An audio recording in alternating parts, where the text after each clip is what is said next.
Muy buenos días, es un gran placer estar con ustedes en este día de la resurrección de nuestro Señor y Salvador Jesucristo.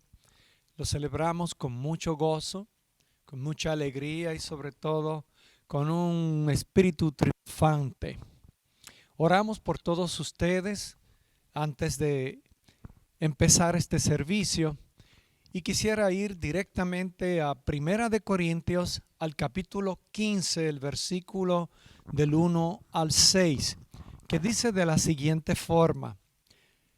Primera de Corintios, capítulo 15, el versículo del 1 al 6, dice así: Además os declaro, hermanos, el evangelio que os he predicado, el cual también recibisteis, en el cual también perseveráis, por el cual asimismo si retenéis la palabra que os he predicado, sois salvos, si no creísteis en vano. Porque primeramente os he enseñado lo que asimismo recibí, que Cristo murió por nuestros pecados conforme a las Escrituras, y que fue sepultado y que resucitó al tercer día conforme a las Escrituras, y que apareció a Cefas y después a los 12. Después apareció a más de 500 hermanos a la vez, de los cuales muchos viven aún y otros ya duermen. Después apareció a Jacobo, después a todos los apóstoles, y al último de todos, como a un abortivo, me apareció a mí. Que el Señor añada bendición a su palabra. La resurrección de Cristo es la base fundamental del cristianismo. Debemos comprender que sin la resurrección de Cristo no tendríamos cristianismo. En vano predicaríamos un evangelio de un cadáver. Lo que hace la diferencia entre el cristianismo y las otras religiones del mundo es que el cristianismo tiene un Salvador que está vivo. Si puedes examinar objetivamente los datos, las evidencias que nos presenta la historia en relación a estos relatos que nos presenta el apóstol San Pablo, van a llegar a la conclusión que todos hemos llegado en forma objetiva que verdaderamente Jesucristo, el Hijo del Dios viviente, quien fue muerto, muerte de crucifixión, fue sepultado y al tercer día de haber estado sepultado, se levantó triunfante de entre los muertos. Desde entonces, este mensaje trae esperanza y trae redención verdadera. Es bueno que se analicen las cosas como son, basados en la realidad. Muchos enemigos del evangelio han tratado de presentar que el evangelio es una burla, que es un mito. Y sabemos que esa es la obra del enemigo. El problema es que cuando el enemigo lo tienes dentro de la iglesia, la cosa es diferente. Por ejemplo, cuando el enemigo está fuera de la iglesia, pues usted lo conoce, lo identifica y se prepara. Pero cuando el enemigo está dentro de la iglesia, entonces la cosa cambia. Digo esto porque el enemigo a la iglesia desde el siglo XIX entraron un grupo de racionalistas que utilizaban la filosofía básicamente existencialista para presentar un evangelio distinto al que presenta la Biblia. Sí, ellos utilizaban la Biblia, pero fíjate bien lo que hicieron. Lo que hicieron fue que despojaron el evangelio que ustedes y yo conocemos de todo elemento milagroso y todo elemento de un acto sobrenatural que Dios haya hecho. Este enemigo utilizó un método llamado la alta crítica para establecer lo que ellos querían presentar. No eliminaron a la persona de Jesús, sino que presentaron a Jesús como un buen maestro cuyo amor, el cual pueden ver en las Escrituras, era para imitar, era el supremo ejemplo de lo que debe ser el amor de los seres humanos. Y eso es verdad, pero no es el evangelio completo. Porque si se despoja el evangelio de el hecho contundente, milagroso, sobrenatural, que Jesús, el Hijo de Dios, se levantó de entre los muertos, si se despoja de ese hecho histórico, entonces venimos a ser como todas las otras religiones del mundo. Así que los que abrazaron ese mensaje de un Cristo amoroso, pero no resucitado, eventualmente se convirtieron en gente mundana, gente que abrazaba asuntos sociales, issues sociales, pero no hablaban de que Jesús, el Hijo del Dios, pudiera transformar a cualquier ser humano de su estilo de vida si simplemente aceptaran el hecho de la resurrección histórica de Jesús de Nazaret. Entonces su evangelio tendría poder. El apóstol San Pablo se encuentra con una situación parecida con algunos miembros de la iglesia en Corinto. Algunos negaban que Jesús hubiese resucitado de entre los muertos. Les parecía alocada la idea, les parecía increíble, fantástico, como si fuera un personaje mitológico, el que Jesús se hubiese levantado de la tumba después de 3 días de haber estado muerto. Y no solamente que estaba muerto, sino los padecimientos que tuvo anterior a su muerte, que Isaías lo narra de una manera muy descriptiva. Me gustaría compartir con ustedes rápidamente en Isaías 53 para que tengan una idea. ¿Qué dice Isaías 53? Dice: ¿quién ha creído a nuestro anuncio y sobre quién se ha manifestado el brazo de Jehová? Subirá cual renuevo delante de él, y como raíz de tierra seca, no hay parecer en él ni hermosura. Le veremos sin más atractivo para que le deseemos. Despreciado y desechado entre los hombres, varón de dolores, experimentado en quebranto, y como que escondimos de él el rostro. Fue menospreciado y no lo estimamos. Ciertamente él llevó nuestras enfermedades y sufrió nuestros dolores, y nosotros le tuvimos por azotado, por herido de Dios y abatido. Mas él herido fue por nuestras rebeliones, molido por nuestros pecados.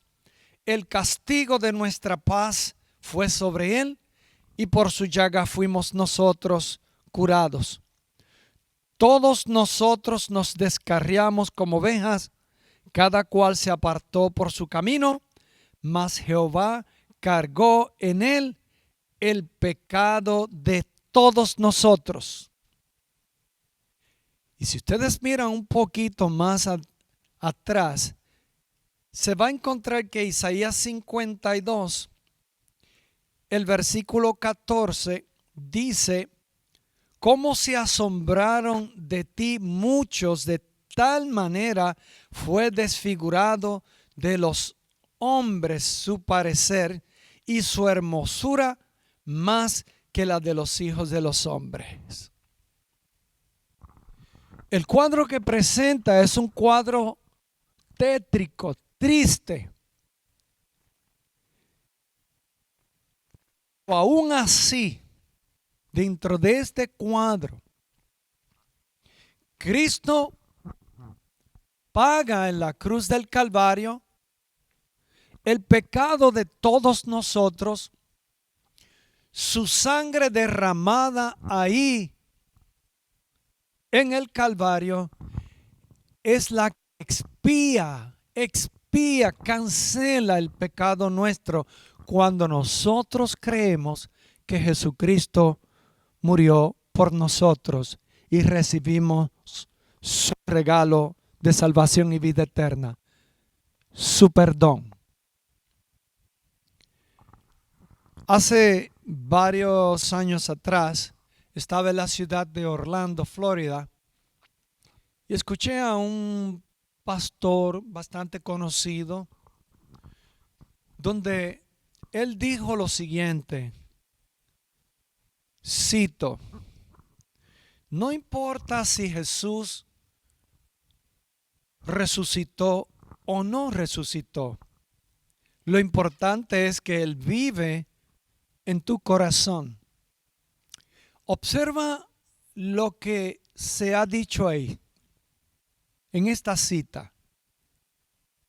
Se le olvida que si Cristo no resucitó de entre los muertos, entonces no tenemos un evangelio. Tenemos una religión al igual que las otras, vanas, vacías, sin una esperanza de vida eterna. Eso es bien importante. La gente que rechaza la resurrección de Jesucristo, por lo general, se quedan en la desesperanza, y por consiguiente, esto los lleva a vivir una vida mundana, una vida al estilo del mundo.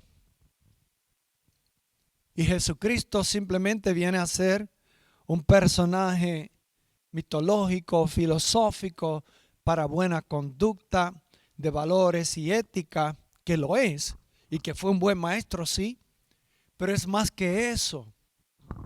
Es el Salvador del mundo. Pablo entonces presenta y su defensa, que Jesucristo, el que anuncia Él, el que anunciamos nosotros también en la iglesia, primero murió por nuestros pecados. Una. Número dos, que Cristo fue sepultado. Número tres, que resucitó al tercer día. El cuarto, que fue visto por muchos testigos oculares, 500 hermanos. Y dice, y si tuvieran ustedes dudas de lo que se está diciendo, ellos están todavía, la gran mayoría de ellos están vivos, y ustedes pueden ir y preguntarles a esos otros 500 testigos que habían visto al Señor resucitado de entre los muertos. Nótese también que algunos, queriendo huir al razonamiento de explicar algo sobrenatural, han dicho que Jesús resucitó, pero espiritualmente. Que Jesús físicamente no había resucitado, pero espiritualmente sí. Y mora en el corazón y vive en el corazón de todos nosotros, en el recuerdo, en la imaginación. En el Evangelio según San Lucas, capítulo 24, Evangelio según San Lucas, capítulo 24, me gustaría que leas conmigo lo que dice la palabra del Señor. Capítulo 24 de Evangelio San Lucas, el versículo 39. Dice que los discípulos estaban congregados cuando Jesús de repente se presenta, que puedes leer el 38. ¿Por qué estáis turbados? El verso 38. ¿Y vienen a vuestros corazones estos pensamientos? Mirad mis manos y mis pies, que yo mismo soy. Palpad y ved, porque un espíritu no tiene carne ni huesos, como veis que yo tengo. Esta aseveración que nos da Jesús en el Evangelio según San Lucas, capítulo 24, versos 38 y 39, nos hace ver a nosotros que la resurrección de Jesucristo es una resurrección física. No es un espíritu, él acaba de decirlo, un espíritu no tiene carne ni huesos como él lo tiene. Y en adición a eso, en el verso que continúa, dice que le dieran algo de comer. Los espíritus no comen alimentos. Jesús entonces, dice el verso 42, le dieron parte de un pez asado y un panal de miel. Y él lo tomó y comió delante de ellos. Y les dijo, estas son las palabras que os hablé, estando aún con vosotros, que era necesario que se cumpliese todo lo que está escrito de mí en la ley de Moisés, en los profetas y en los salmos. El mismo Jesús está validando el Antiguo Testamento, la cual da referencias sobre él, de que esto era lo que habría de suceder. Y si tomas tu tiempo, puedes estudiar que aparece exactamente como decía el Antiguo Testamento. Para darte un ejemplo, Isaías se escribió 750 años antes del nacimiento de Jesús.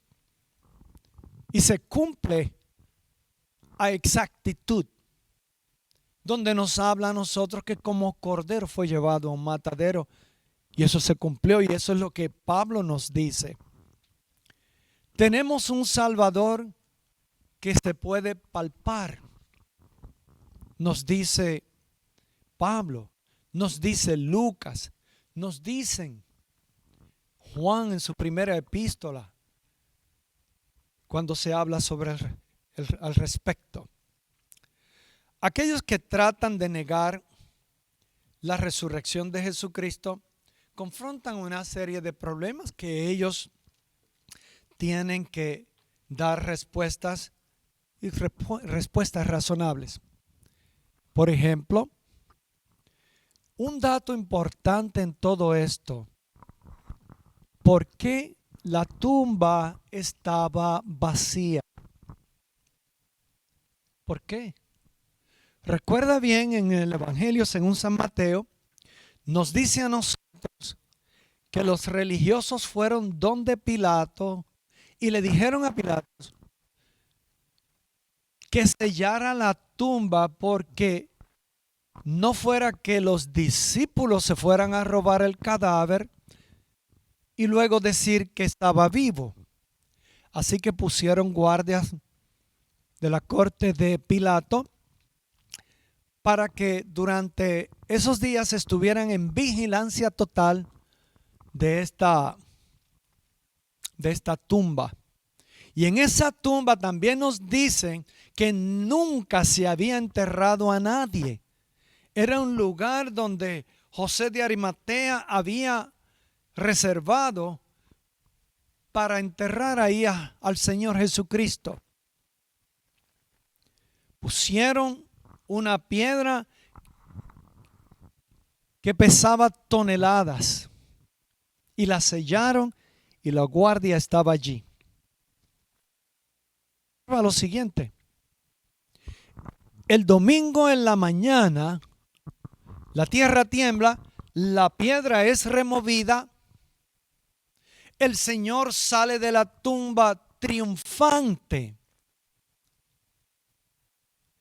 No hay otra explicación que sea lógica, razonable, excepto la que es real, la del acto de Dios mismo. Dios mismo movió la piedra para que su Hijo se levantara de entre los muertos, porque Él nunca había pecado y la muerte no podía retenerlo. Por lo tanto, se levantó triunfante.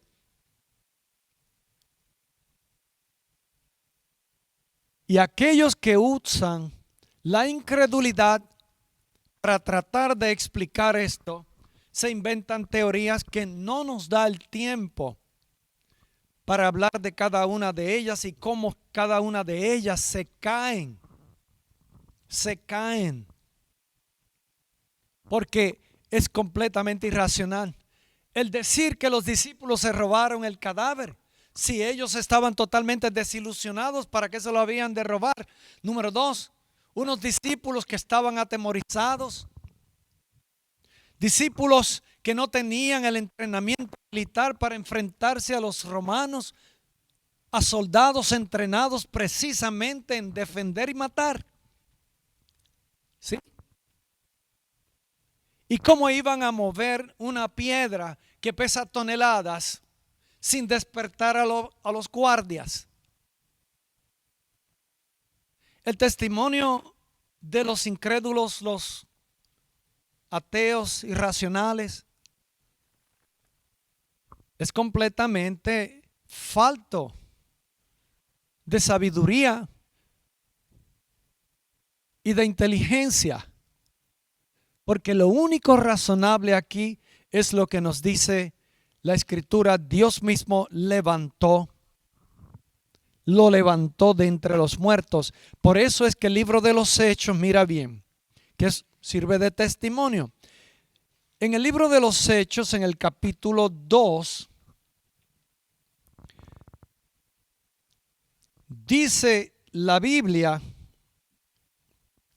en el capítulo 2, del verso 14 en adelante, que ustedes lo pueden leer, da tiempo a leerlos aquí por la falta de tiempo, pero dice aquí que el apóstol Pedro habló en el día del Pentecostés y presentó lo que ellos habían visto, lo que ellos habían experimentado, que cada cosa se había cumplido conforme a lo que los profetas del Antiguo Testamento habían ya dicho siglos atrás, de que vendría un derramamiento del Espíritu Santo. Y entonces, en el verso 21 del capítulo 2 dice: y todo aquel que invocare el nombre del Señor será salvo. La aplicación, el verso 22 dice: varones israelitas, oíd palabras. Jesús Nazareno, varón aprobado por Dios entre vosotros con las maravillas, prodigios y señales que Dios hizo entre vosotros por medio de él, como vosotros mismos sabéis. A este, entregado por el determinado consejo y anticipado conocimiento de Dios, prendisteis y matasteis por mano de inicuos, crucificándole, el cual Dios levantó, sueltos los dolores de la muerte, por cuanto era imposible que fuese retenido por ella. Saltamos al versículo 32. A este Jesús resucitó Dios, de lo cual todos nosotros somos testigos. Así que, exaltado por la diestra de Dios y habiendo recibido del Padre la promesa del Espíritu Santo, ha derramado esto que vosotros veis y oís. 36. Sepa pues ciertísimamente toda la casa de Israel que a este Jesús, a quien vosotros crucificasteis, Dios le ha hecho Señor y Cristo. Al oír esto, se compungieron de corazón y dijeron a Pedro y a los otros apóstoles: varones hermanos, ¿qué haremos? Pedro les dijo: arrepentíos y bautícese cada uno de vosotros en el nombre del Señor Jesucristo para perdón de los pecados, y recibiréis el don del Espíritu Santo. ¿Por qué menciono esto? Estoy mencionando esto porque si hubiese sido falso de que Cristo no hubiese resucitado, ellos estaban bastante cerca de la tumba para ir y averiguar si realmente era verdadero que Jesús había resucitado. Entendemos que al no hacerlo, ellos sabían que hacía 50 días atrás la tumba estaba vacía y la única explicación al cual andaban buscando era que le fuera coherente, es esta: que Jesús se levantó de entre los muertos, triunfando, venciendo la muerte y así garantizando la vida eterna para todos aquellos que creemos en Él. Por eso yo te invito a que examines la evidencia y te des cuenta que Jesús murió, pero resucitó de entre los muertos para justificarte. Y si lo crees y lo recibes en tu corazón, como hizo este grupo que se entregó al Señor, fueron perdonados y comenzó la iglesia con 3,000 personas que recibieron al Cristo resucitado. Lo celebramos, lo compartimos y te invitamos a que vengas a Él. Oremos. Jesús amado, toca el corazón de todos aquellos que necesitan recibir en este momento tu santa palabra. Háblales a sus corazones para que se entreguen a ti y vivan una vida victoriosa y llena de esperanza, de sabiduría y sobre todo aguardando el segundo retorno tuyo, donde vendrás a buscar a tu iglesia, o si la muerte nos sorprende, que tengamos un lugar seguro, porque tú nos has dicho: voy pues a preparar lugar para vosotros, para que donde yo esté, vosotros también estéis. Gracias, Señor, por tu palabra. En Cristo la recibimos. Gracias. Amén.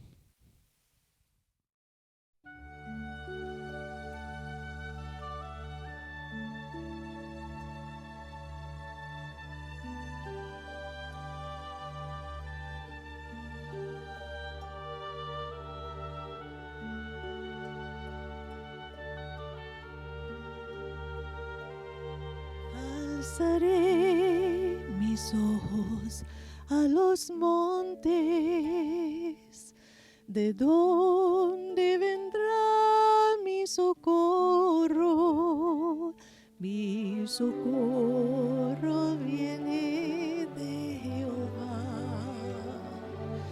que hizo los cielos y la tierra. Mi socorro viene de Jehová, que hizo los cielos y la tierra.